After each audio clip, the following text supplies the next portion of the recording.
ഈശോ മിശിഹായ്ക്ക് സ്തുതിയായിരിക്കട്ടെ. സത്യമായി ഞാൻ നിങ്ങളോട് പറയുന്നു, എൻ്റെ വചനം പാലിച്ചാൽ അവൻ ഒരിക്കലും മരിക്കുകയില്ല. ശാരീരികമായ മരണത്തെക്കുറിച്ചല്ല ഈശോ ഇവിടെ പറയുന്നത്, ആത്മീയ മരണം.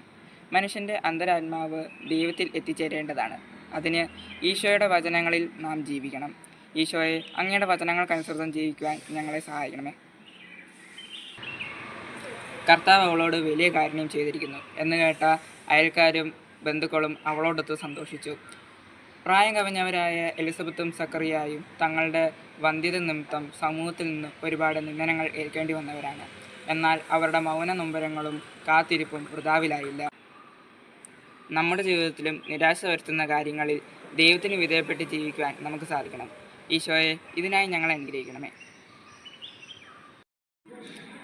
കൂട്ടുകാരെ, അസാധ്യമെന്ന് നിങ്ങൾ കരുതുന്ന ആഗ്രഹങ്ങൾ പോലും സാധിച്ചു തരാൻ കഴിവുള്ളവനാണ് ദൈവം. ആ ദൈവത്തിൽ നമുക്ക് പരിപൂർണമായി ആശ്രയിക്കാം.